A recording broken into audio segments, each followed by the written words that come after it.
15 to 20 years from now, the GOAT conversation is gonna go like this. MJ, Braun, and Wemby. Those are the three names that are gonna come up in the GOAT conversation. Because if this man stays healthy, right, he's going to be arguably the best defensive player we've ever seen. Everyone knows Victor Wembanyama is a freak of nature, a 7'5" cheat code who can dominate both ends of the floor. But if you think that's the scariest thing about the Spurs right now, you're missing the real problem. Because what's coming this season in San Antonio might break basketball as we know it. It's powerful jumper. Mitchell and Wembanyama, the Grim Reaper. Wemby on the other end, banks it in. The Spurs are 7-2. Let that sink in for a second. This is the same franchise that hadn't even had a 5-game winning streak since the 2021 season. The same roster that spent the last 3 years perfecting the art of losing, dropping at least 5 straight games 11 different times and going 78 and 168 in that stretch. But things are different in San Antonio now. For the first time in franchise history, the Spurs opened a season 5-0, led by Victor Wembanyama's ridiculous averages of 24.3 points, 14 rebounds, and nearly 4 blocks per game. And here's the wild part.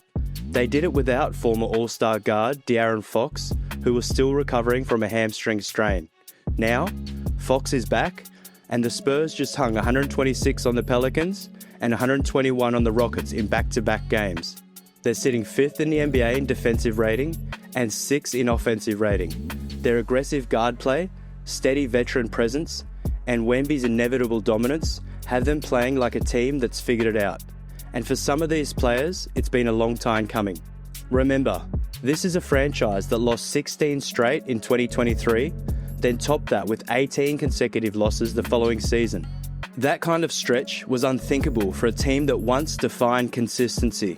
5 championships, 22 straight playoff appearances, and 21 double-digit winning streaks in its 53 years in San Antonio. But on October 30, that all changed. With a win over the Miami Heat, the Spurs finally opened a season 5-0, a first in franchise history. And this new record belongs to a roster led by a 21-year-old unicorn, surrounded by 9 other players aged 25 or younger, none of whom have ever won even 35 games in a season. Guard Devin Vassell summed it up best. Tired of losing. I've been here for a long time and it's been a journey. Just tired of losing. You can feel that hunger across the roster. Vassell's floor spacing opens everything up for Wemby and the Spurs guards. And if defenses collapse on Victor, Vassell's more than capable of creating his own shot. And after carrying those pre-Wemby squads, he's thriving with less pressure and more purpose. Against the Pelicans, he dropped 16 points and was a team best plus 22. Forward Keldon Johnson, the longest tenured Spur, is feeling it too. Feels good to be winning. Best feeling in the world. Now in his 7th season, Johnson has embraced a 6-man role, trading volume for efficiency. His scoring's down from those tank years, but his shot selection, energy in transition, and rebounding are the best they've been in years. And then there's Julian Champagnie, quietly one of the best stories in this strong start. After a scorching game against the Rockets, where he had 22 points, shooting 6 of 13 from deep, Champagnie has proved to be one of the best value contracts in the NBA. They're coming quickly when he puts it down. That goes down for Champagnie. It's a tray. At 6'8", he brings size, mobility, and shooting. Exactly what modern wings need. He's not a lockdown defender, but he's far from a liability. His length lets him contest shots effectively. Champagnie's versatility makes him plug and play across multiple spots, from shooting guard to small ball power forward. And most importantly, he gives the Spurs the outside shooting they've been desperate for. When Wemby gets double teamed, which is basically every possession now, Champagnie and Harrison Barnes are feasting on wide open threes. Even with Fox back, Champagnie's going to keep making an impact, because guys like him, who can defend their position, space the floor, and do the dirty work, are the glue that holds winning teams together. And speaking of Fox, the man made his season debut against the Pelicans, and it was everything you could have asked for. 24 points on 9 of 14 shooting, 3 rebounds, 3 assists, a steal, no rust, and no hesitation. But here's what reminded everyone why he's a former Clutch Player of the Year winner. With 29 seconds left and the Pelicans making one last push, Fox buried a dagger floater to put the game away. Then he calmly knocked down 2 free throws to seal it. And that wasn't even his best moment of the night. In the second quarter, Fox went on a personal 10-0 run. He just took over the game for a stretch and reminded everyone what this offense has been missing. That connective spark, that dynamic, high-level tempo-changing creator who can bend defenses in a way nobody else on this roster can. Fox's absence early in the season was noticeable. The Spurs' half-court offense was missing that guy who could get a bucket when the shot clock was winding down or initiate offense with pace and purpose. Now he's back, and with Stephon Castle and Dylan Harper still developing, Fox gives San Antonio that proven closer they needed. Now let's talk about Stephon Castle for a second. The reigning Rookie of the Year has been growing right before our eyes. Against the Rockets, 14 points and 13 assists. Against the Pelicans, 14 points and 14 assists. That's back-to-back doubles in the assist column. Castle's no longer just cutting, spotting up, or filling lanes. He's initiating offense, he's seeking out contact, and that shift in mentality, combined with his size, defensive IQ, and versatility, has turned him into the perfect connective piece between the Spurs shooters and their playmakers. Early in the season, Castle is averaging 18.2 points, 5.8 rebounds, and 7.4 assists. In that game, Castle with time and space, and Shelley put it on a roll. Now with Fox back, he doesn't need to carry as much of the scoring load, so he's leaning into what he does best, setting up his teammates and making the right play. 13 assists against Houston, 14 against New Orleans. That's elite vision and feel for a second-year player. Now, if he can start consistently hitting spot-up threes, he can become an elite guard in this league. Meanwhile, number 2 overall pick Dylan Harper had been putting on a show of his own before a calf strain sidelined him. His downhill pressure forces defenses to rotate, and his ability to read those rotations, knowing when to finish or when to kick, shows a level of poise you rarely see from a rookie. The footwork's clean, the handle's strong against full court pressure, and even coming off the bench, he was finding ways to impact games on both ends. With Fox, Harper and Castle flanking Wembanyama, the Spurs can shapeshift between 2 big lineups and guard-heavy sets, blending switchable defense with unpredictable offense. You can see the outline of something real, roles taking shape, chemistry forming, and a system coming together, all orbiting around one unguardable truth. Wemby warps the floor on both ends, merely by getting into the game, and that's the scary part. Because when you look at this team and start projecting where they could be in a few months, you have to remember something important. Wemby hasn't even been that consistent yet. Sure, he opened the season with that monster 40-point performance against Dallas, but since then, he's had some rough patches. Against the Rockets, he scored just 4 points in the first half on 2 for 6 shooting. Houston sent constant double teams at him, got physical with smaller defenders to pressure him when he put the ball on the floor, and dared him to make quick decisions. Early in that game, Wemby rushed. He forced passes, he turned the ball over.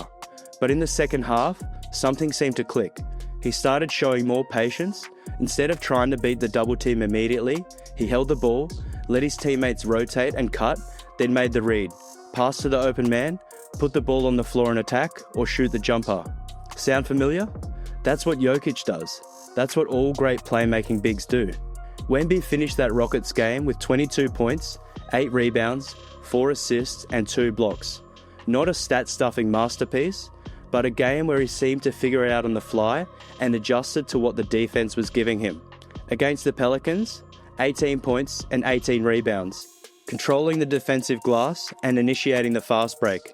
Even when his shot's not falling, his size, timing, and rapidly improving handle let him chip away at defenses throughout the night. But if you actually watch the games, there's still a ton of room to grow. The spacing around his post-ups can get sluggish sometimes. Those quick swing passes that elite offenses thrive on aren't always there just yet. And that's what makes this team terrifying. This roster is 7-2, and they're nowhere near close to their final form. The depth on this squad is legit too. The Spurs are running 10 to 12 deep on any given night. Against the Pelicans, 8 different players hit double figures. That's the kind of balanced attack that makes you impossible to game plan for. Fox, Sochan, and Kelly Olynyk are all back from injury, and that gives head coach Mitch Johnson options the Spurs haven't had in years. You want to go big with Wemby and Olynyk or Cornet? Done.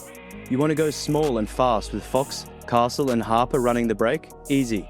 You need veteran presence and shooting from Harrison Barnes? He's dropping 24 points on 8 of 11 shooting like it's nothing. Against Houston, Barnes went 6 of 9 from 3 and hit the game-sealing dunk in the final seconds. Against New Orleans, he chipped in 15 points on 6 of 8 shooting, including 3 more triples. That kind of depth means the Spurs don't need Wemby to drop 40 every night. They can win when he has 18. They can win when Fox has an off-shooting night. They can win because somebody different steps up every game. And that's exactly what championship teams do. Now let's get back to Wemby for a second, because there's something happening with his game that changes everything. After a transformative off-season, one that saw him train with Shaolin monks in China to improve his balance and discipline, then later work with Jamal Crawford, Kevin Garnett, and Hakeem Olajuwon to sharpen his offensive game, the 21-year-old phenom came back looking different. Not just bigger, not just stronger, but more complete. He's no longer just blocking shots, splashing threes, and dunking over smaller defenders. Now he's hitting fadeaways from the elbow. He's using up fakes to draw fouls. He's bumping shoulders into defenders before detonating at the rim. He's stepping back for threes with confidence of a seasoned perimeter scorer. Although his threes not dropping at the moment, the dribbling exhibitions that once felt like experiments have become routine. Behind the back escapes, crossovers into pull-ups, sequences that make crowds gasp and defenders stare at the scoreboard, wondering what just happened. He's tighter with the ball now, his reads are faster, his footwork's smoother, his finish is more controlled. That deer on ice look he had as a rookie, gone. Now when he catches, he drives, and it's either a dish or a dunk. And in the post, you can see the fingerprints of Hakeem Olajuwon, the jab steps, the drop steps, the balanced pivots. This is Victor Wembanyama's team now. Everything, from how fast they play to how they defend, starts and ends with him. The biggest shift in Wemby's game this year, he's living inside. Just look at that shot distance data from his rookie year to last season to this season. Wemby's taking the highest share of his career from dunk, floater, paint, and mid-range zones, and his lowest from outside. That shift inside is getting him to the line more than ever. He's averaging 8 free throw attempts per game, up from 5.2 as a rookie and 4.1 last season. More physicality, more paint touches, more pressure, and a much scarier version of Victor Wembanyama. Because when Wemby is spending more time inside, attacking the rim, and operating closer to the paint, defenses are forced to commit extra bodies to protect the most valuable real estate on the floor. And that extra attention opens the floor up in 2 key ways. First, when defenders collapse into Wembanyama's area, it frees his teammates on the perimeter. Shooters get cleaner looks because the closeouts and rotations that normally bother them are being used to contain Wemby. And secondly, for San Antonio's army of young, athletic wings and guards, the chaos he creates inside leads to seams opening everywhere. Drives, kickouts, and backdoor cuts all become higher percentage plays because defenses are stuck in scramble mode. Victor Wembanyama doesn't just draw double teams, he draws defensive overreactions, and that's his gravity. And on defense, he's doing even more of what made him special last year, warping possessions with an 8-foot wingspan. He's become a one-man ecosystem, dictating the game on the less glamorous end of the floor in ways few players can. Not only does Wemby erase shots that shouldn't be blockable, he alters possessions before they even begin. He makes even confident finishers second-guess themselves, sometimes just by being nearby. In his first year, he caught quite a few people by surprise, flying out of nowhere to swat shots that had no business being touched. By now, the league knows. What's too much ground to cover for a normal rim protector is just another block on the stat sheet for Victor. The way he creates space on offense, he closes it shut on defense. And once again, his teammates are the biggest beneficiaries. Spurs assistant coach Sean Sweeney has built a defensive system designed around disruption, with long perimeter players like Castle, Champagny, Sochan, Vassell and Johnson picking up early, chasing through actions instead of switching, and funneling everything toward Wemby's reach. The Spurs have turned the league's most overused handoffs into traps, closing gaps before they even open. And Wemby anchors it all. Deterrent and destroyer rolled into one, giving everyone else permission to press higher, close out harder, and take risks, knowing the backline is secured. Because Victor's defensive influence is so massive, his teammates get to play freer and more aggressive. The Spurs guards and wings don't have to stay perfectly in position. They can hunt for deflections, jump passing lanes, or trap aggressively, because they know Victor is behind them to erase mistakes. When a guard gambles for a steal and misses, the player they leave instantly becomes a lower percentage threat than usual, because Wemby is already rotating over to clean it up. That safety net lets San Antonio play with boldness and creativity. Their press can be tighter, their rotations looser, their energy higher. So not only does Victor's presence reduce opponent efficiency, it also amplifies his teammates' confidence. This team isn't waiting on Wembanyama to become a superstar, they're already playing like he's their center of gravity. How does that not sound like bad news for the rest of the NBA?